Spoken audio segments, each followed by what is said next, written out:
realmente se ha avanzado en afiliación Buenos días para todos, muy complacido de estar aquí. Gracias a la rectora Cecilia María, a Salomón por la invitación y muchas gracias a todos por acompañarnos esta mañana a discutir estos temas. Tal vez debo empezar diciendo algo sobre Juan Luis Londoño. Esta reunión está pensada también como un homenaje a Juan Luis. Se están cumpliendo 10 años de su muerte temprana. Quiero decir simplemente lo siguiente.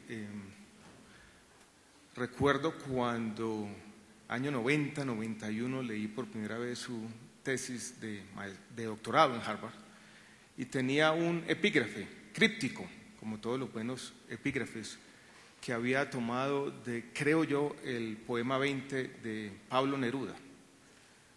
Y decía ese epígrafe: nosotros los de entonces ya no somos los mismos.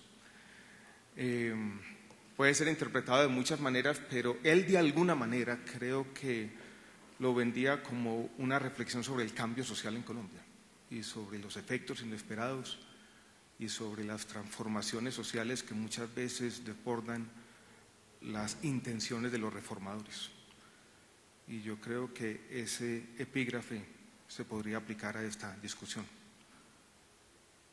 Muchas veces nos hemos preguntado en las discusiones en el ministerio qué pensaría Juan Luis del rumbo que ha tomado su reforma, la Ley 100 del año 93. Es difícil pensarlo, pero seguramente estaría sorprendido. Juan Luis era un optimista, utópico si se quiere. Yo vengo de otra raíz, a pesar de que nacimos en la misma ciudad y coincidimos muchas veces en la vida. Pero de alguna manera, y lo van a ver a lo largo de mi presentación, yo creo más en cierto escepticismo fundamental y lo que uno pudiera describir de manera gráfica como una especie de liberalismo trágico. Y creo que nuestra discusión sobre la reforma a la salud, donde se involucran tantos temas éticos, muchas veces ha olvidado eso, que tenemos que escoger entre principios complicados, de que este no es un tema fácil, y que las decisiones que tenemos que tomar en cualquier escenario de reforma van a ser decisiones complejas, porque tenemos que escoger unos principios y renunciar a otros, ineluctablemente. Y quiero en varios momentos de mi presentación señalar ese hecho, y señalar que esto no es simplemente un ejercicio tecnocrático, esto es un ejercicio político en el buen sentido, donde la sociedad tiene que tomar decisiones y tiene que tomar decisiones duras. Pero lo que no podemos caer es en ilusiones y creer que vamos a lograrlo todo. Y les doy un ejemplo para empezar a dar la discusión. En los debates que ya hemos tenido en estas últimas 2 o 3 semanas, yo he encontrado la siguiente contradicción, si se quiere.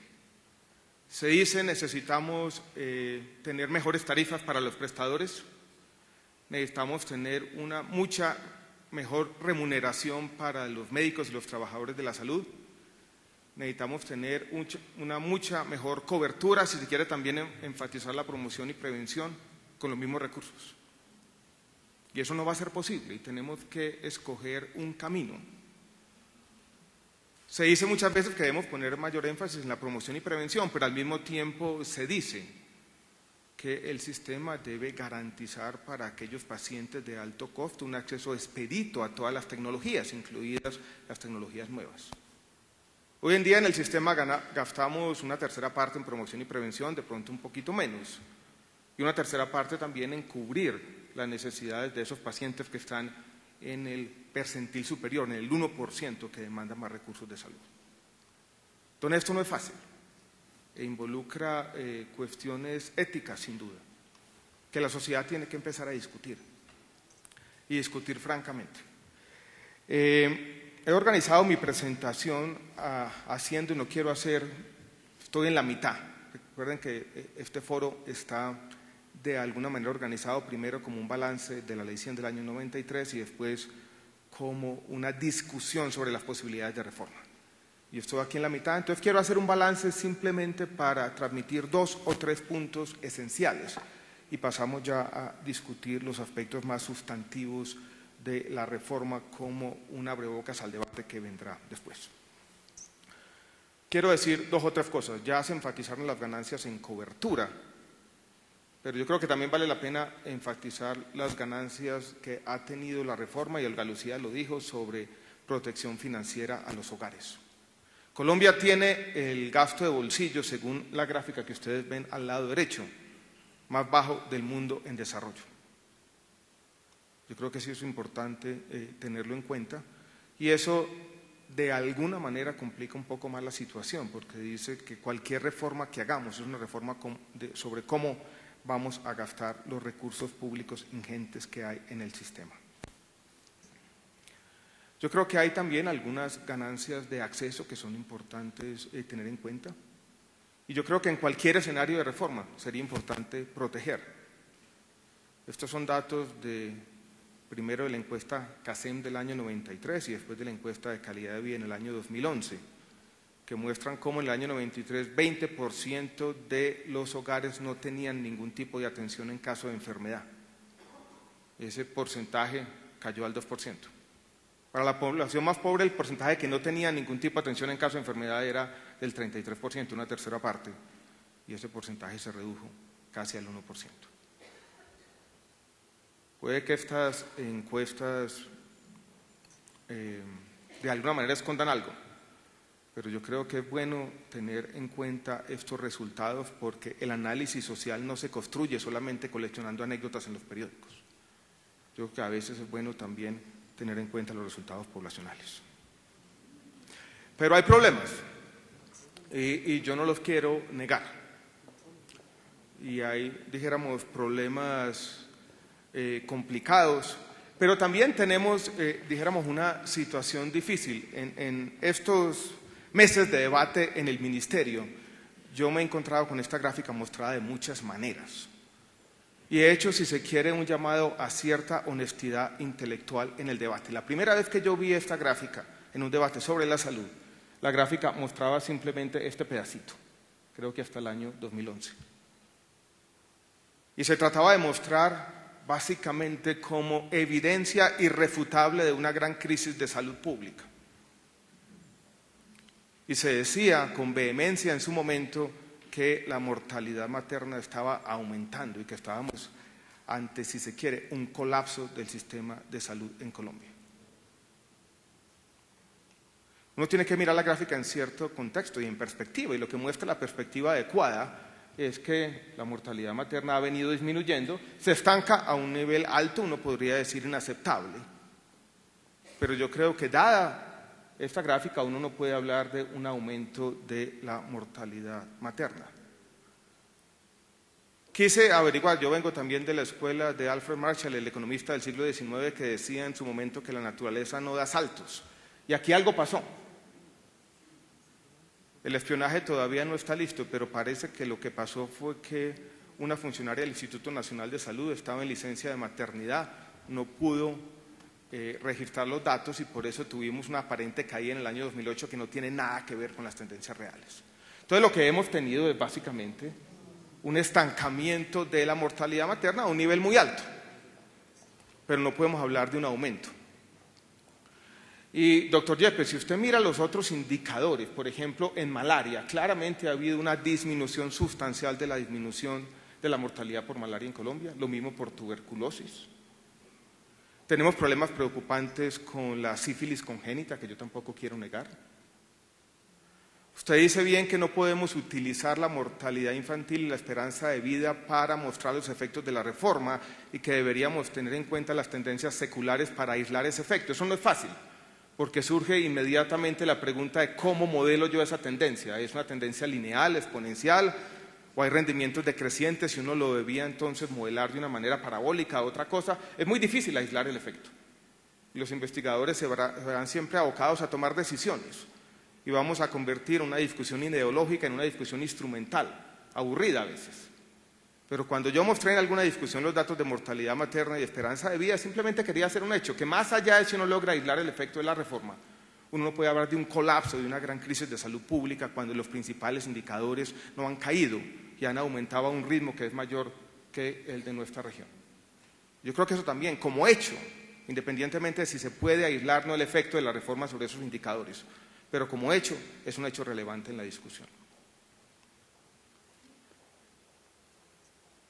Y las metáforas a veces son poderosas, pero a mí la primera que usted usó no me gusta. Yo no creo que uno pueda partir y liderar un esfuerzo reformista simplemente diciendo aquí tenemos una falla multisistémica y esto requiere tierra arrasada y borrón y cuenta nueva.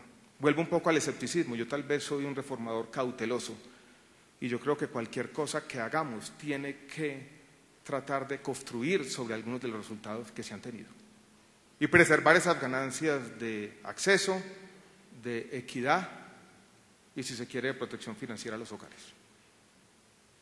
que hacen parte de los logros sociales de la última generación de colombianos, que no son muchos, para decirlo de manera clara. Sobre los problemas, nosotros no negamos los problemas, ni yo digo que aquí solamente exista una crisis financiera, ni mucho menos. Es más, estoy completamente de acuerdo con lo que se ha dicho esta mañana aquí. Tenemos problemas de calidad, de fragmentación, de oportunidad del servicio. Así lo muestran las encuestas, que tampoco son desastrosas, pero muestran que aquí más de la mitad de los colombianos no evalúa bien la calidad de los servicios que recibe y, en general, un número importante dice que los servicios son regulares y malos. Claro que tenemos problemas. Muchas veces los problemas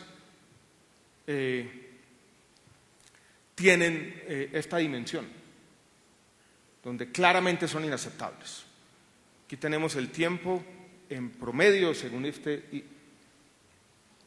sistema de información del Ministerio de Salud y Protección Social, que demora un niño para recibir tratamiento o para acceder a un tratamiento en caso de cáncer. Si ustedes suman ahí los meses, es 1 año y medio y eso es inaceptable.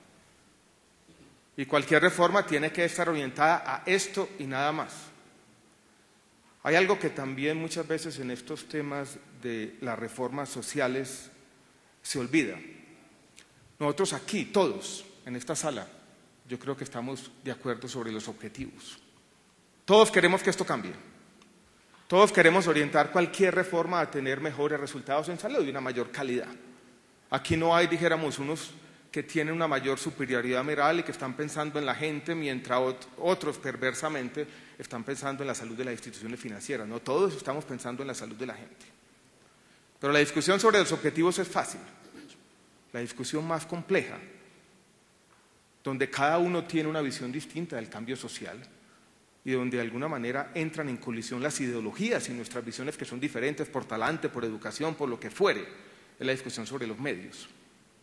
Y yo quiero, en lo que les voy a presentar más adelante, poner el énfasis sobre la dificultad de los medios, porque las reformas y el cambio social no es fácil. Tampoco es aceptable la fragmentación. Este es un mapa tomado de un estudio de la Universidad Nacional que muestra cómo muchos pacientes de enfermedades crónicas, de cáncer en este caso también, son paseados por todo el país, porque la EPS de garaje que estaba por aquí solo tenía abierta los servicios, entonces manda a la persona para Cali, no hay hogares de paso, hay tragedias familiares, hay problemas que son inaceptables y que cualquier esfuerzo de reforma tiene que empezar a resolver o por lo menos a mostrar una salida de esta encrucijada. Porque este es un sistema que no tiene otro nombre, es inhumano. Y tenemos que tratar de volver a restablecer una mínima humanidad, a pesar de todas las ganancias, porque las cosas, dijéramos, tampoco son incompatibles. Y los juicios maniqueos yo creo que no nos llevan a tener éxito en nuestros esfuerzos reformistas. Y también hemos tenido, dijéramos, distorsiones. Yo quiero llamar la atención sobre solo una de ellas que la traigo a cuento porque ha ocupado la atención del Ministerio de Salud y Protección Social en los últimos años y tiene que ver con lo que pasó con esa otra parte del plan de beneficios que alguien ha llamado el post-jurisprudencial. Pero miren lo que pasa en el sistema de salud en la última década, cómo estos recobros en billones de pesos pasan de 120.000 millones a 2,4, hoy en día están aquí en 1,8. Y cómo estos recobros, que fue lo único que logró alinear todos los incentivos del sistema perfectamente. Todos se pusieron de acuerdo para pasarle la cuenta al Estado. Las EPS, los hospitales, las farmacéuticas, los médicos y los pacientes, todos. Los incentivos perfectamente alineados. ¿Y a quién benefició? No a los más pobres. Se perdió, doctora Olga Lucía, ese aspecto que tenía la Ley 100 del año 93, que era su progresividad. Y el 50% de ese gasto se concentró en el 20% más rico de la población. Y de aquí también vienen algunas de las dificultades financieras, que son, yo creo que, inescapables también. No quiero aburrirlos con una gráfica de diagnóstico, pero si ustedes estuvieran en mi lugar, se dan cuenta que yo no es que quiera privilegiar esto, sino que de alguna manera cualquier ministro de Salud y Protección Social tiene que lidiar con este problema. Problema donde hay, dijéramos, una gran crisis de flujo de recursos. Estos son los vínculos más complicados. Aquí el FOSIGA le debe 2 billones de pesos, dicen ellos, a las EPS por los recobros que han sido glosados. Ellos lo llaman cuentas por cobrar al FOSIGA. Yo les digo, ese nombre no me gusta. Estos son simplemente unas conciliaciones sin resolver. Ustedes pasaron una cuenta, un auditor le puso una X y dijo, eso no se puede pagar. Ustedes siguieron insistiendo y diciendo, páguenmela. Y vamos a ver si tienen razón o no. Y aquí hay 2 billones de pesos. Aquí hay otro tanto, y muchas de estas EPS del régimen contributivo dicen, porque no me pagan aquí, nosotros no le podemos pagar a los hospitales. Pero aquí también ha habido desviación de recursos, como dijo bien el doctor Yepes. Y corrupción, si se quiere también. Lo peor que pasó en el sistema y lo que queremos resolver con la reforma también es que usted le entregaba a un supuesto asegurador cientos de miles de millones de pesos sin un régimen de inversiones claro, y el tipo invertía esa liquidez en canchas de golf o en edificios. Y eso no puede volver a pasar. Y ahí sí, en eso yo creo que tiene razón el doctor Yepes, eso se hizo con cierta negligencia del gobierno, que no tuvo un régimen de inversiones claros hasta el año 2007, y los decretos de habilitación de algunas de esas EPS todavía son materia de discusión. Aquí tenemos también problemas. Las entidades territoriales muchas veces por corrupción se quedaron con la plata y no le pagaron a las EPS del régimen subsidiado, y esta no le pudo pagar a buena parte de los hospitales públicos que están de este lado. Aquí hay una deuda grandísima acumulada, también hay corrupción en algunas de estas EPS, algunas están liquidadas y han dejado deudas billonarias apuntadas que hoy hacen parte de la discusión permanente de este sistema. Entonces aquí tenemos un problema ingente y tenemos que resolverlo con o sin reforma, porque esto ya está afectando la prestación del servicio y esto no es una obsesión del ministro con temas financieros. Aquí está, en el corto plazo, una de las grandes encrucijadas de este sistema. ¿Cómo han crecido las deudas? Simplemente, mi balance entonces es sencillo. Yo creo que hay algunas ganancias que tendríamos que reconocer, pero hay problemas de calidad, de continuidad, de oportunidad de los servicios. Hay ciertos indicadores de salud pública que nos preocupan y hay problemas financieros que han puesto este sector en una encrucijada. Y la reforma tiene que apuntar en esas 3 direcciones, pero teniendo como objetivo preeminente y principal la salud de los colombianos. Y eso es lo que plantea la ley como sus principales objetivos: reducir esas barreras de acceso, garantizar esa mayor calidad. Se ha hablado de esto también el día de hoy, recuperar la legitimidad del sistema, evitar la corrupción y prevenir la desviación de recursos, que son objetivos instrumentales, no intrínsecos, pero que vale la pena también poner sobre la mesa. Y yo pongo aquí como un último objetivo, y eso cierra un poco lo que he dicho hasta ahora, también mantener y preservar algunos de los logros que son innegables. Tiene que haber algunos principios rectores, creo yo no quiero ser exhaustivo aquí, pero quiero enfatizar 2 de ellos.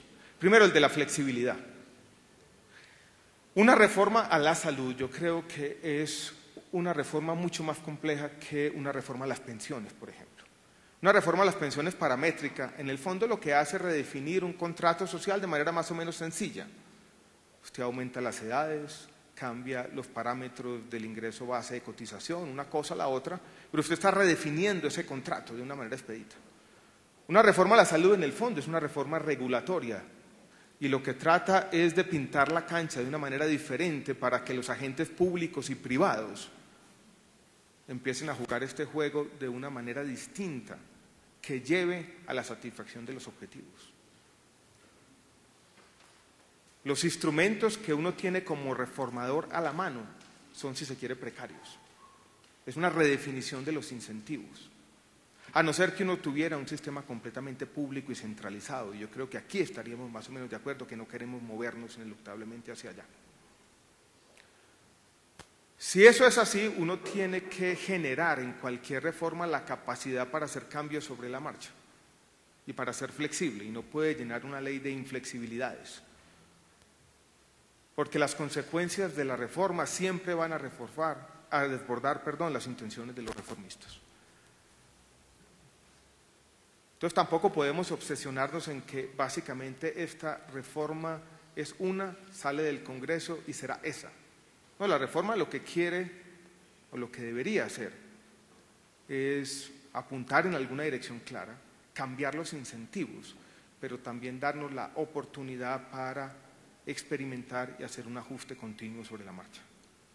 Y queremos también, yo creo que en eso estoy convencido y más o menos hay un acuerdo, yo lo he visto en las diferentes propuestas, que esta reforma tenga un énfasis territorial, que privilegie la descentralización, que de alguna manera tenga en cuenta que los servicios se prestan es en el territorio, muy lejos del piso 23, aquí cerquita, del Ministerio de Salud.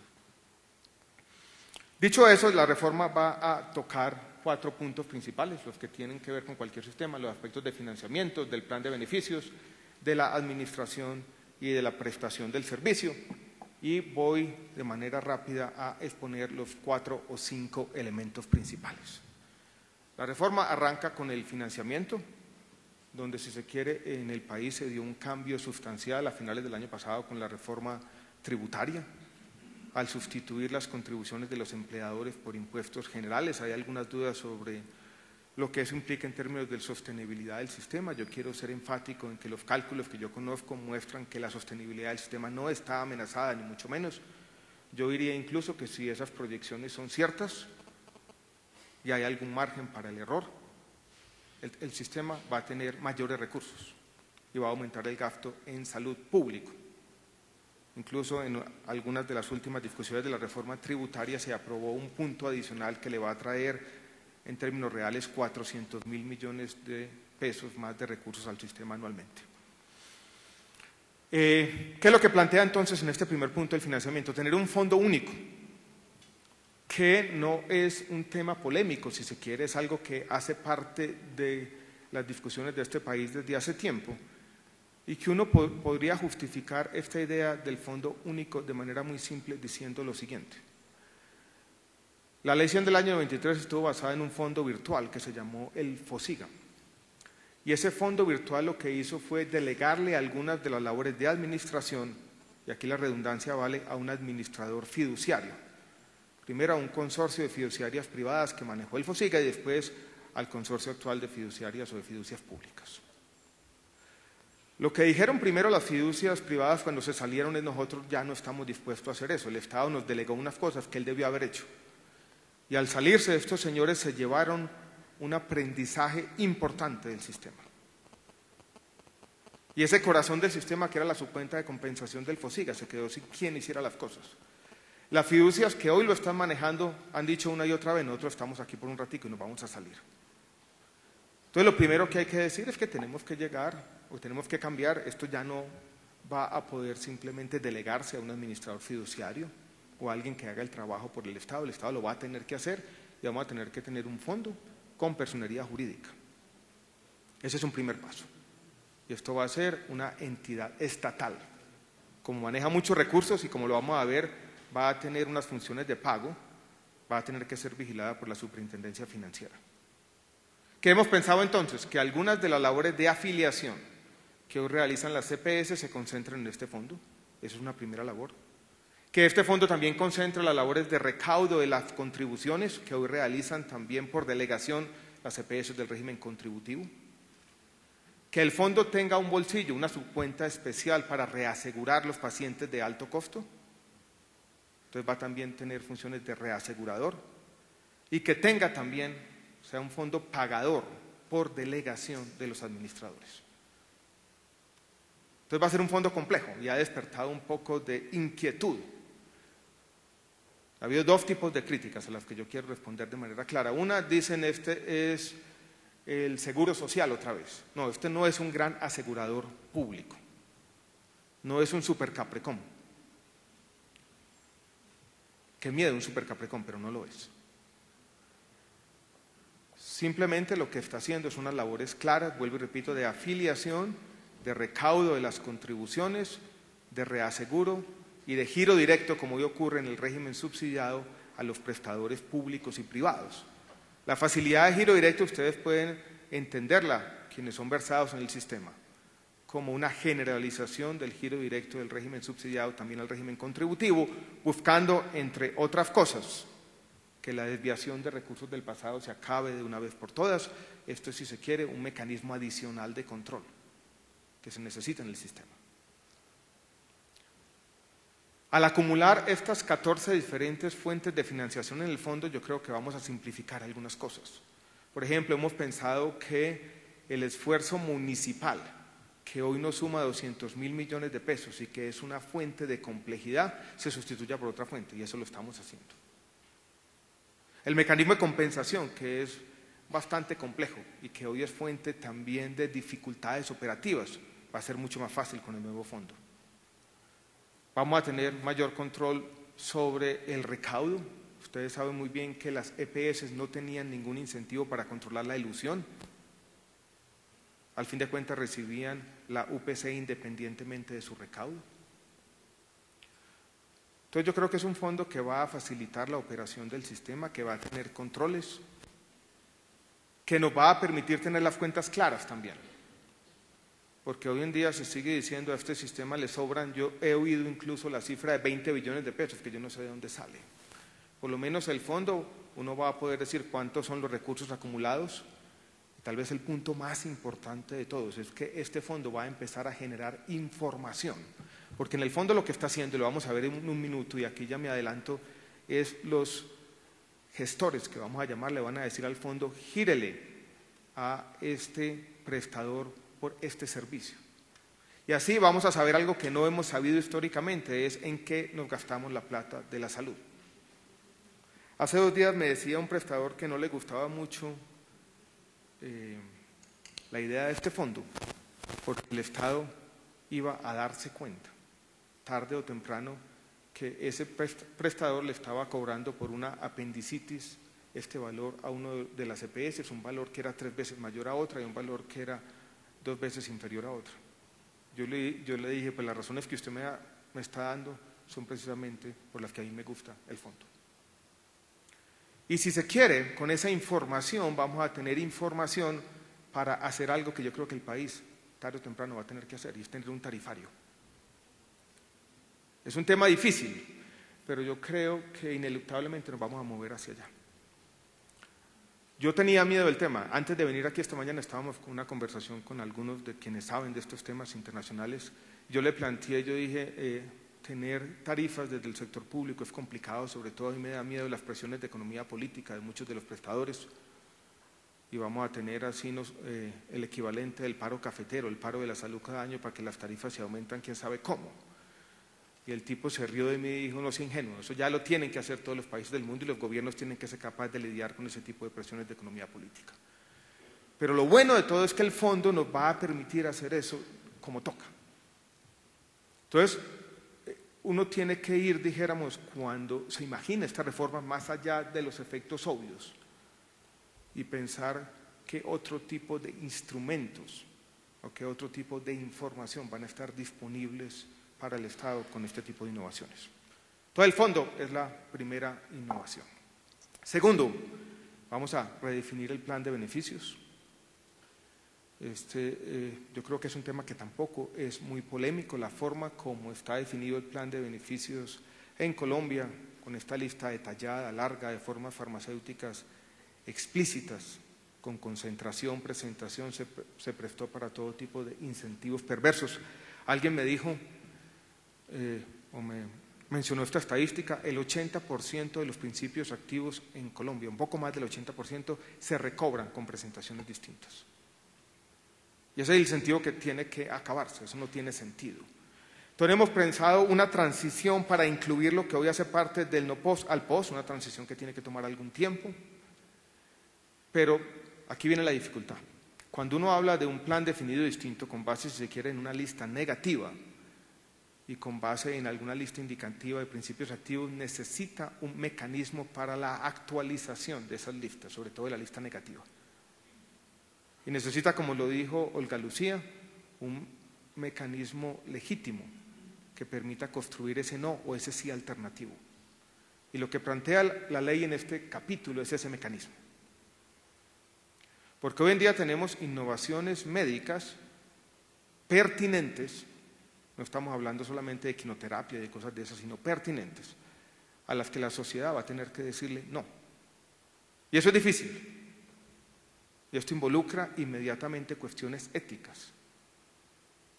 Y si no es legítimo ese mecanismo de negación, no vamos a hacer absolutamente nada. Y eso se tiene que construir. Y para ser legítimo tiene que ser participativo, por ejemplo. Entonces lo que la ley plantea es ese mecanismo dinámico de actualización. Si mañana una farmacéutica viene y dice yo tengo esta droga que aparentemente es mágica para curar una especie agresiva de cáncer de próstata, y los estudios médicos muestran que en promedio esa medicina aumenta la esperanza de vida 2 o 3 meses más. Y uno hace, dijéramos, un mecanismo participativo donde se demuestran los estudios médicos, la gente dice una cosa, dice la otra, y la sociedad dice, no, esto va por ahora de la lista negativa. Eso nos va a permitir tener un orden en la forma como el Estado asume su responsabilidad con el derecho fundamental a la salud, que es uno de esos otros principios de los que todos estamos partiendo. Pero no es fácil. Y esto va a generar una discusión interesante y nos va a llevar a un tema sobre el que quiero referirme al final, y es que necesariamente necesitaremos entonces conectar esta discusión con la ley estatutaria en salud.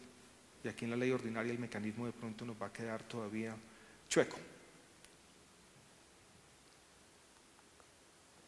Esto es lo que pensamos ganar con esa redefinición del plan de beneficios. Yo creo que el plan de beneficios es algo que tiene que conservarse en cualquier escenario de reforma.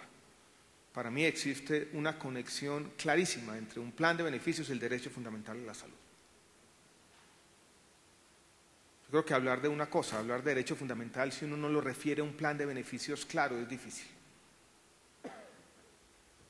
Paso al tercer elemento de la reforma. Y viene este tema complejo donde los incentivos son fundamentales de cómo la plata que tenemos en un fondo va a llegar a los prestadores. ¿Alguien se imagina un modelo sin ningún tipo de intermediación?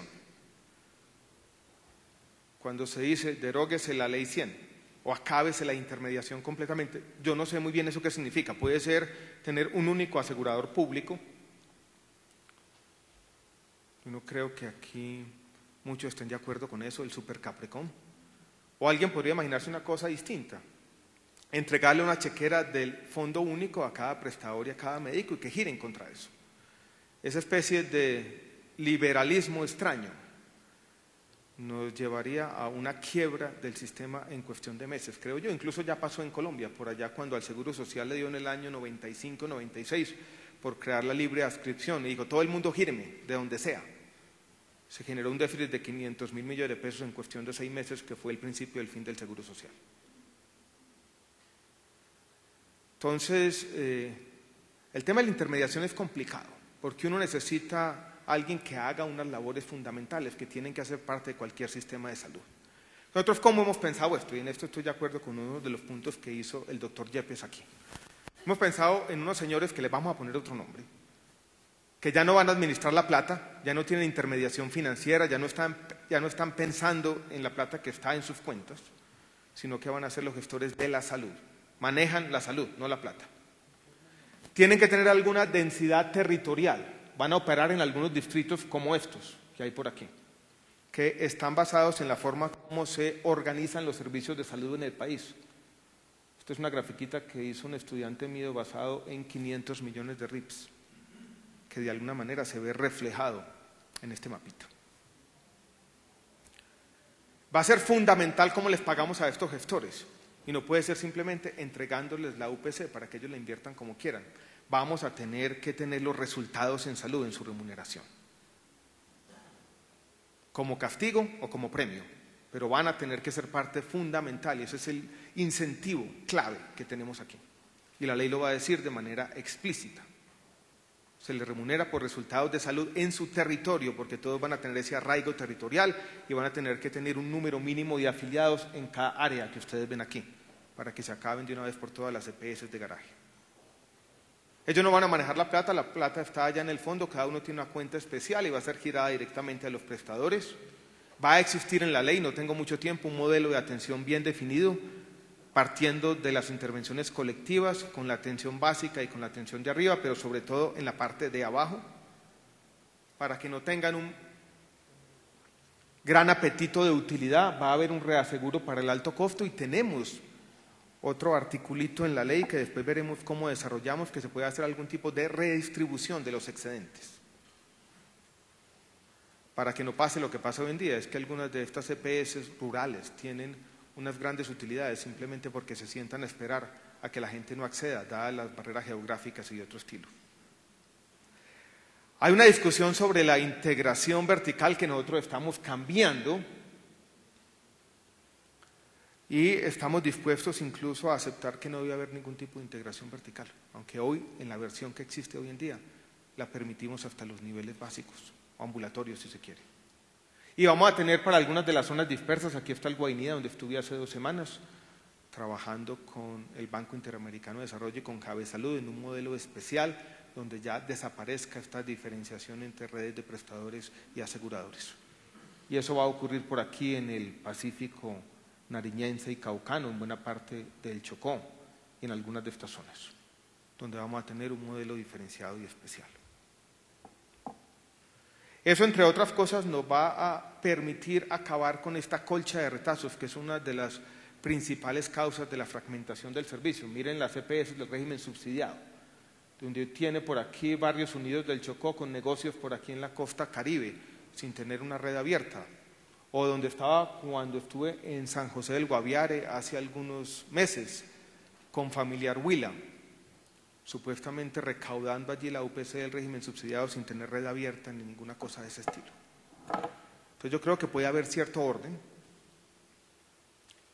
podemos transmitir los incentivos correctos y podemos de esta manera mejorar algunos de los problemas que mencionamos al comienzo. Ahora, la discusión está abierta, pero es una discusión compleja y es una discusión donde tenemos que encontrar quién realice esas labores. Y por eso es que yo he planteado, por ejemplo, para el régimen subsidiado, que algunas de esas labores podrían ser asumidas por las entidades territoriales bajo ciertas condiciones estrictas, un tema que ha generado un poquito de reacción, pero yo simplemente he querido poner sobre la mesa un principio. Les vuelvo a mencionar el tema de Guainía hace 2 semanas. Tuvimos allí una mesa de salud que hacemos con la comunidad. Allí estaban el secretario de salud, el gobernador, el alcalde, los encargados de la salud del departamento. Hay 2 EPS del régimen subsidiado allí, una indígena y Caprecom. Los gerentes de Caprecom y de la EPS indígena no estaban, no les interesa, no le rinden cuentas a nadie. Y uno por lo menos tiene que darle la responsabilidad del manejo a quien está rindiéndole cuentas permanentemente a la ciudadanía. Es, si se quiere, darle la responsabilidad a quien la tiene. Y yo creo que aquí esta especie de tautología tiene sentido. Y va a venir una discusión importante sobre si queremos, en este esquema donde ya se ha borrado de alguna manera esa frontera antipática entre los regímenes subsidiado y contributivo, mantenerla o no. Y ahí dijéramos 2 razones para mantenerla. Ambas son pragmáticas, ninguna obedece a un principio bien establecido. Una, porque queremos mantener algún incentivo para que la gente contribuya, en todo caso de allí 6, 8 billones de pesos. Y la otra, que uno quisiera conectar el régimen subsidiado, en todo caso, por lo menos transitoriamente, a la red pública de hospitales para asegurar su sostenibilidad. Porque algunos de ellos, sobre todo en los niveles de mayor complejidad, no están preparados para competir en un ambiente como el que se podía crear si uno elimina completamente esta barrera. Hay algunos de los efectos que esperamos de la reforma. Hemos planteado como un punto menor que ha generado polémica y yo creo que es una discusión interesante que vale la pena mantener. No es que queramos per se aumentar, dijéramos, los seguros voluntarios, pero sí queremos eliminar un aspecto antipático que tiene nuestro sistema, o la forma como los seguros obligatorios se han venido articulando con los seguros voluntarios, y es que la gente paga 2 veces por el cubrimiento. Usted contribuye, paga la UPC y paga por una cobertura, va, compra un seguro privado, vuelve a pagar por lo mismo. Que si usted sí quiere pagar por un seguro privado, pues se vaya y se pueda trastear la UPC para que no tenga que pagar 2 veces y se elimine ese impuesto escondido, porque no es otra cosa que un impuesto escondido. Eso genera problemas y alguien podría decir, está restándole solidaridad al sistema. No tanto porque la gente no se está llevando la contribución como en Chile, sino solamente la unidad de pago por capitación. Entonces, quienes ganan más están dejando la plata en el sistema. Selección adversa sí se puede generar. O sea, la gente de pronto puede salirse cuando no tiene ningún problema y volver a entrar cuando ya tiene problemas de salud. Hemos planteado también cambios en la descentralización, sobre todo en los hospitales públicos. La ley va a tener que tener necesariamente un tema de formalización de los trabajadores de la salud y hemos cambiado también, hemos querido volver al mundo anterior a la 1438 cuando los gerentes eran nombrados directamente por gobernadores y alcaldes, teniendo en cuenta lo mismo que ya dije sobre quién tiene la responsabilidad política. Hay un capítulo de inspección, vigilancia y control. Solamente les digo esto, el superintendente hablaba conmigo hace 2 semanas y ustedes se quejan, los pacientes, de esto una y otra vez y tienen razón. ¿Saben qué me dijo el superintendente de salud? Llevo aquí 5 meses en este cargo y no he hecho nada. No ha sido capaz de sancionar ninguna EPS. Y no ha sido capaz porque procesalmente es casi imposible. Cartas van, cartas vienen, apelaciones aquí, apelaciones allá. Entonces se quiere, dijéramos, cambiar procesalmente el régimen de intervenciones y sancionatorio. Y tenemos que crear unas normas de transición. Sobre esto ha habido un poco de inquietud, pero algunos de estos cambios son cambios de fondo y uno necesariamente necesita unas reglas claras de salida porque hay algunas de las EPS que tendrán que irse. Alguien decía, y les voy a hacer una infidencia, me decía un congresista hace 2 semanas, me decía lo siguiente, no es que esté completamente de acuerdo, pero pues me pareció interesante su interpretación. Me dijo, lo que me gusta de este proyecto no es que elimina las EPS, sino que las aburre. Y en el fondo eso es lo que queremos, ¿no? Quien no esté interesado en gestionar la salud, quien no esté interesado en producir buenos resultados de salud, pues que se vaya. Esto ya no va a ser, dijéramos, un negocio para la intermediación financiera. Mientras tanto, y con esto ya termino, tenemos que seguir trabajando. Y tenemos el desafío de la ley estatutaria, donde tenemos que ver qué vamos a hacer. Esta ley no es sustituta, tiene que ser complementaria de la ley estatutaria.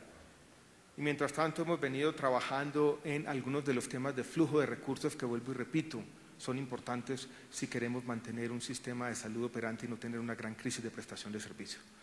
Vamos a reglamentar la ley de cuentas maestras, la 1608, para ver si podemos pagar otro porcentaje de los recobros. Seguimos adelante con los programas de saneamiento fiscal y financiero de nuestras entidades prestadoras y en ayuda o en colaboración con el Ministerio de Hacienda vamos a poner en práctica algunos mecanismos de compra de cartera para evitar la quiebra de algunos de los hospitales o prestadores públicos y privados del país, como corresponde a la responsabilidad del Estado. Este es un momento difícil para el sistema de salud. Yo lo he dicho que confluyen 2 cosas contradictorias, cierta urgencia reformista, pero cierta fatiga reformista. Yo soy consciente de mi responsabilidad. Si esta vez nos equivocamos y llegamos nuevamente a una reforma inocua, eso va a ser muy grave para el país, porque el país también va a perder la credibilidad y va a decir, miren, no somos capaces de reformar esta cosa. Y eso ocurre en buena parte del mundo. Leía un artículo de The Guardian este fin de semana sobre el sistema inglés, que se presenta casi como un paradigma, donde ellos básicamente adolecen de lo mismo. Han tratado de reformarlo muchas veces y han fracasado también sistemáticamente. Termino con esto. Esto es simplemente un proyecto. El gobierno quiere poner algunas ideas sobre la mesa, quiere retomar un liderazgo programático, pero estamos abiertos a la discusión y estamos abiertos a todo tipo de sugerencias y creemos, y lo creo yo fielmente, que esto puede mejorarse de manera drástica. Muchas gracias a todos por la atención.